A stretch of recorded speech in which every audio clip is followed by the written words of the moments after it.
Selamat sore teman-teman. Sore ini kita mau panen pisang kepok ya. Kepok kuning atau pisang saba. Itu dia teman-teman di atas. Nah ya.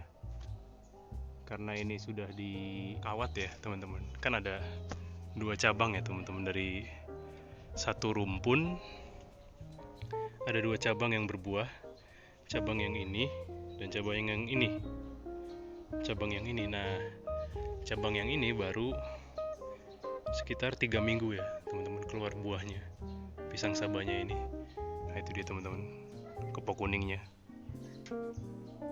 kepok kuning atau sabanya itu 3 minggu udah besar-besar. Untuk seukuran kepok juga sama ya teman-teman, sama kepok yang lebih besar, kepok Tanjung itu juga sama. Cuman bedanya ini cuman 7-8 sisir. Kalau kepok Tanjung bisa sampai habis. Nah, sekarang kita panen yang cabang satunya lagi. Ini dia teman-teman. Nah, ini pisang kepoknya ya teman-teman.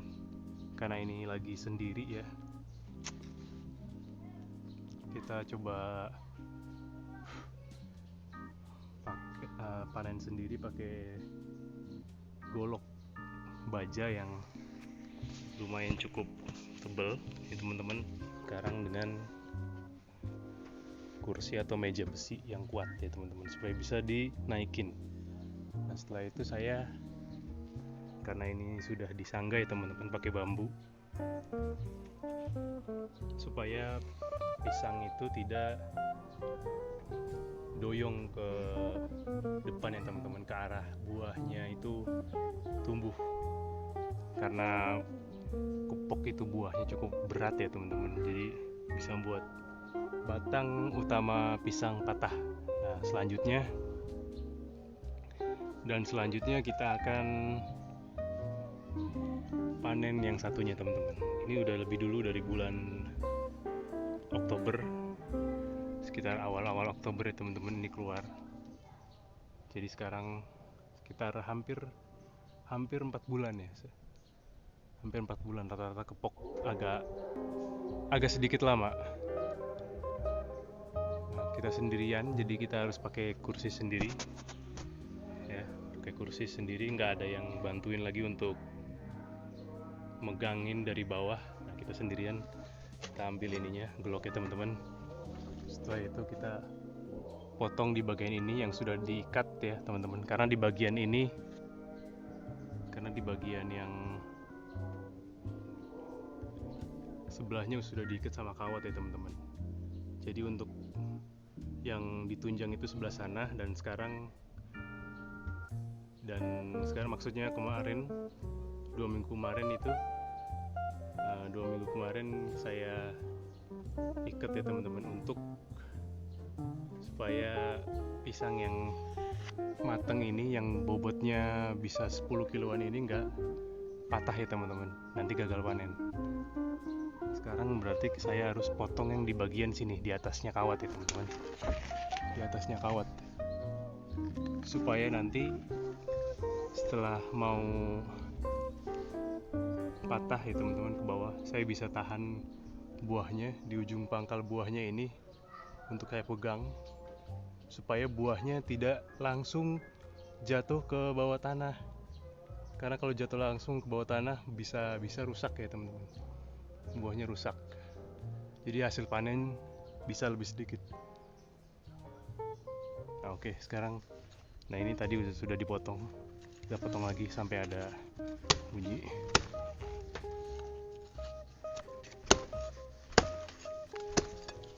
Nah ini yang depan ini udah cukup habis, tinggal yang sampingnya. Nah, sudah mulai ya teman-teman. Kita pegang ininya teman-teman. Nah, oke teman-teman, begitu caranya.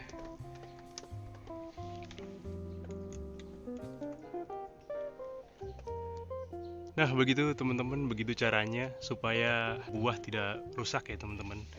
Jadi kita potong batangnya yang hampir pucuk ya teman-teman di atas ini. Yang sebelah sini nih, hampir pucuk. Nah, yang sebelah sini kita potong sebelah sini. Sengaja saya tandai dengan kawat yang agak ke atas supaya ada batas potongnya nanti teman-teman kalau panen, dan juga supaya tidak merusak buah. Nah, sekarang kita lihat buahnya. Buah pisang kepoknya cukup besar ya teman-teman. Kiranya ada sekitar ini 2, 3, 4, 5, 6, sekitar 7 ya teman-teman. Memang kalau kepok kuning ini agak sedikit ya, sekitar 7 atau bisa sampai 9. Tapi kalau kepok Tanjung bisa belasan, karena jantungnya habis semua. Nah ini setelah ini kita potong ya teman-teman. Setelah kita potong, kita cuci dulu karena ini dari kemarin ada lalat buah ya teman-teman. Hama sekarang lalat buah, ulat bulu ini teman-teman. Lalat buah ini bukan lalat yang biasa kita jumpai di tong sampah ya teman-teman. Lalat hijau seperti itu contohnya. Lalat ini punya perut dengan mirip sengat perut lebah ya teman-teman, yang ada sengatannya itu, tapi ini lebih kecil. Lalu warnanya juga terang seperti warna emas ya, golden fly ya teman-teman. Lalat emas, lalat buah. Kalau disebutnya lalat buah karena dia hinggapnya itu di buah ya teman-teman. Ada senyawa kimia yang dipunyai buah, sehingga lalat buah ini senang untuk menghinggapi tanaman buah ya teman-teman, khususnya buahnya. Itu menjadikan gagal panen ya teman-teman, khususnya anggur ya, yang kulit buahnya itu tipis ya. Kalau pepaya, pisang ya teman-teman, itu masih bisa kuat ya teman-teman, masih bisa diantisipasi.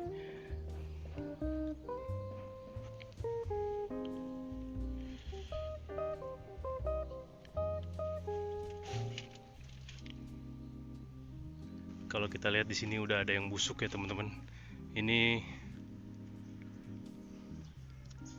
udah busuk, udah keburu matang di pohon, tapi nggak dipanen-panen.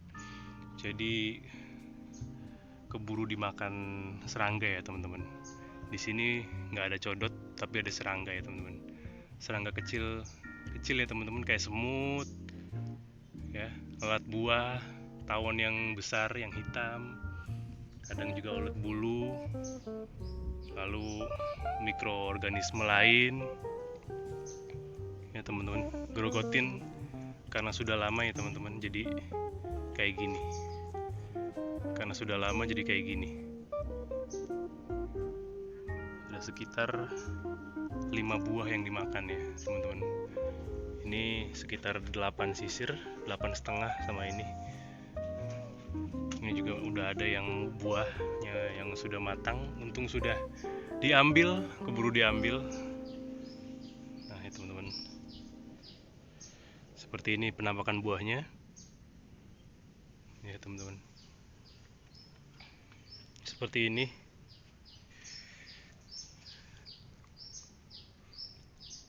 Dan pohonnya nanti kita bersihkan ya, rapihkan lagi sementara, karena sekarang sudah mau hujan ya teman-teman. Langitnya sudah gelap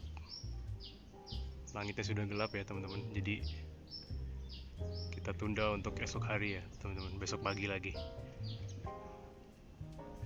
Nah setelah itu ini ada tadi ya buahnya yang masih terselamatkan ya, matang di pohon, terselamatkan 3 sama itu berarti teman-teman. Ini 2, itu 1, 3 ya teman-teman.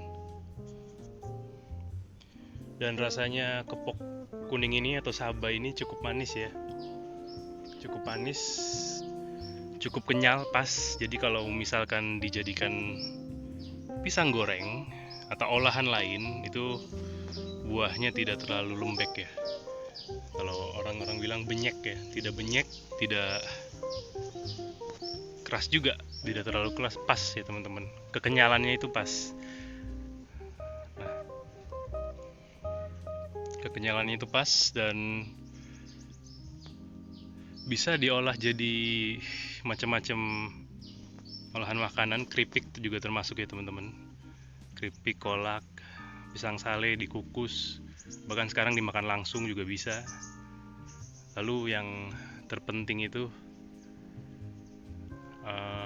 komoditi pisang kepok kuning atau pisang Sabah ini cukup laku ya teman-teman di pasaran, karena laku tapi mungkin harganya masih jauh ya dari yang diharapkan ya, jauh yang dari diharapkan. Jadi untuk sementara dikonsumsi sendiri dulu ya teman-teman di sini di kebun ini. Nah, jadi kita sudah panen pisang Sabahnya teman-teman dengan sukses, walaupun agak telat sedikit ya teman-teman, over waktunya karena terlalu lama. Jadi ada sekitar 5 buah yang sudah dimakan serangga ya teman-teman, sudah matang. 5 buah nih teman-teman ya. 1, 2,